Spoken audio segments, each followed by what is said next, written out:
The text arrived at precisely 2:47 p.m. on an ordinary Tuesday, 3 sterile, unfeeling sentences glowing relentlessly on Harper's cracked phone screen that effectively shattered 30 years of agonizing effort to be the perfect, compliant daughter.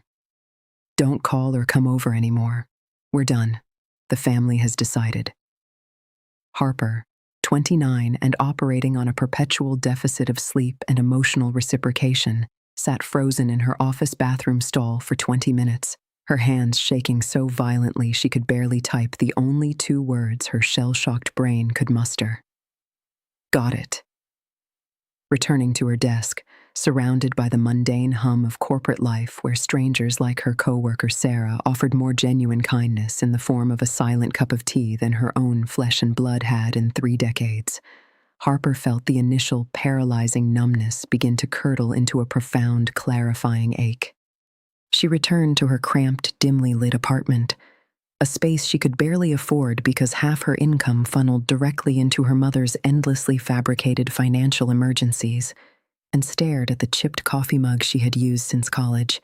suddenly realizing that her lifelong role as the family's rock merely meant she was meant to sit in silent, dependable erosion while everyone else built their extravagant lives upon her back.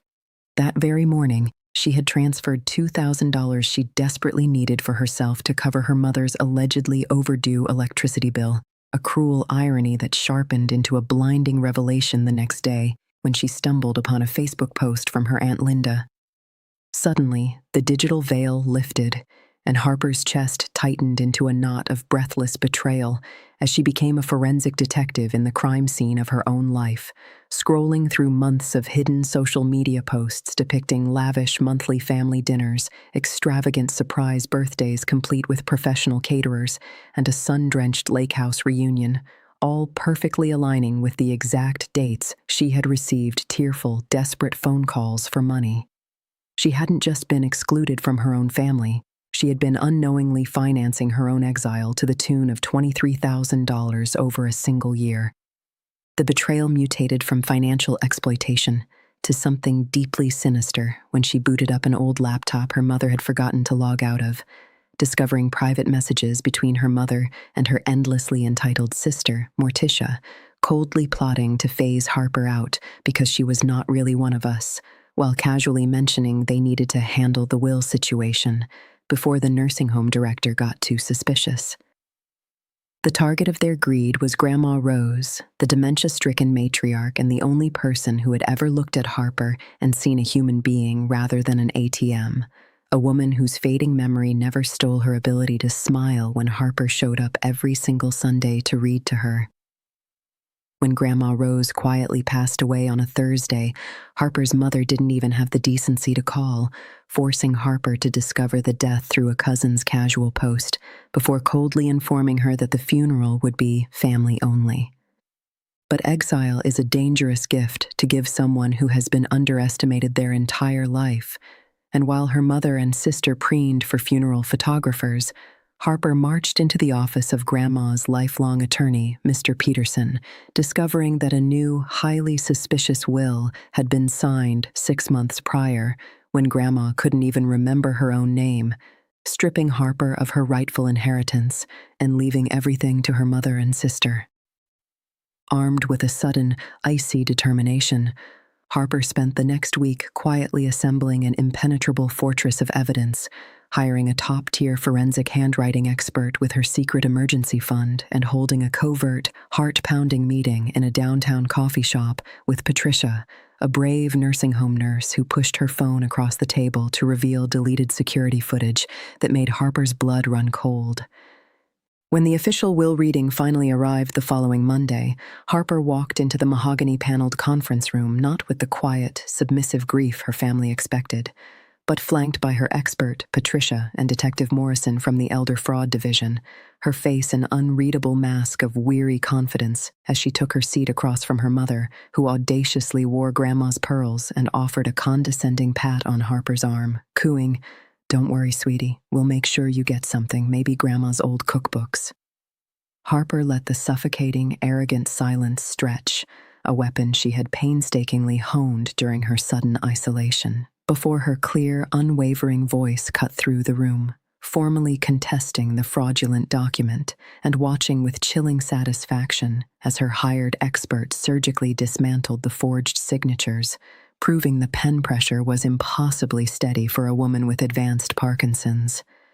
The trap slammed completely shut when Patricia connected her phone to the room's massive television, flooding the space with high-definition footage of Morticia's notoriously shady boyfriend, Marcus, physically manipulating Grandma Rose's unconscious frail hand across the paper while Harper's mother held the document steady.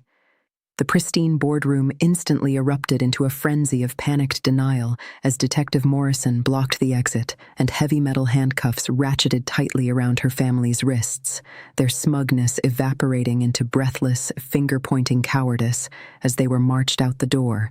a scene punctuated by a ringing phone on the table from estranged Aunt Helen, who laughed bitterly on speakerphone and revealed to the stunned room that Harper's mother had pulled the exact same inheritance fraud on their own mother 20 years prior.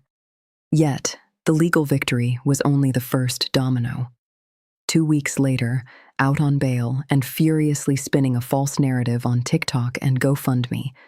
her mother and sister arrived at the sprawling quinquennial family reunion held at Grandma's lake house, which Harper had now legally inherited, fully expecting to publicly shame Harper as an unstable, jealous daughter.